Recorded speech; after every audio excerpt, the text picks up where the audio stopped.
you're going to make it successfully as someone that goes into business or financially, you would need to take some certain level of risk and come out of your comfort zone.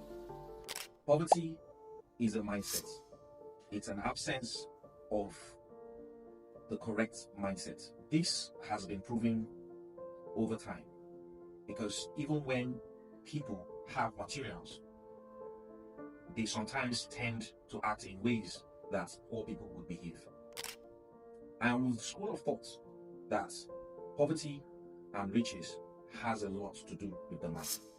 If you can win in your mind, you would be able to conquer poverty.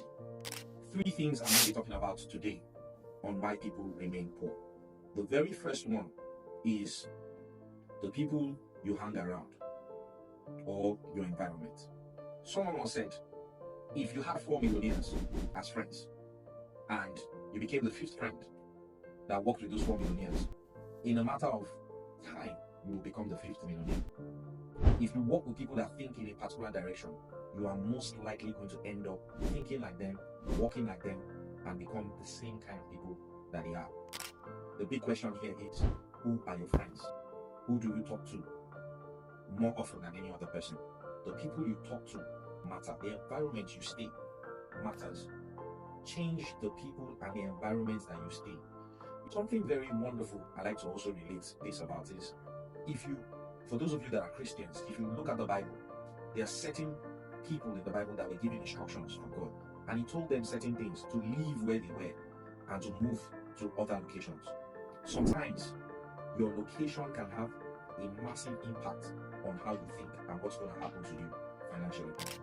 The second reason why people remain poor is they do not have an elastic mind. These are people that whenever you bring ideas to them, on many occasions, they cannot comprehend your ideas. Funny enough, I used to be like that before.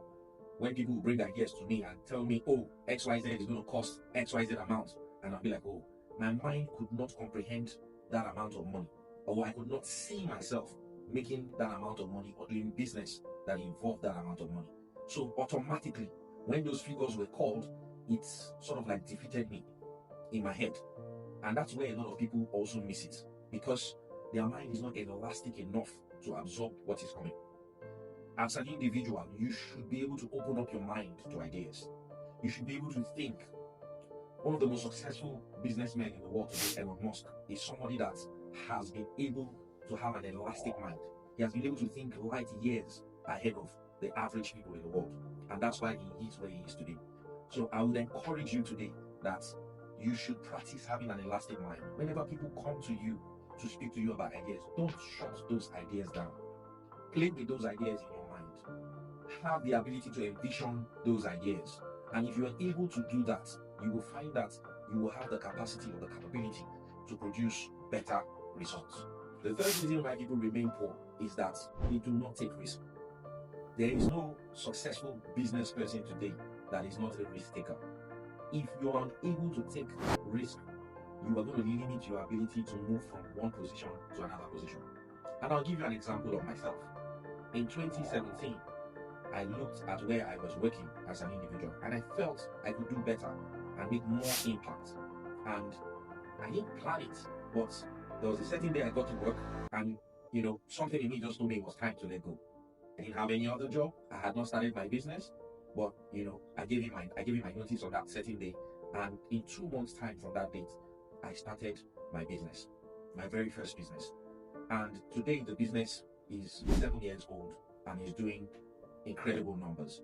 If anybody had told me probably 7 years ago that the numbers my business does, I would have been doing them in 7 years' time, I wouldn't have believed. There are successful business owners have over time taken risk and still continue to take risk. If you're going to make it successfully as someone that goes into business or financially, you would need to take some certain level of risk and come out of your comfort zone.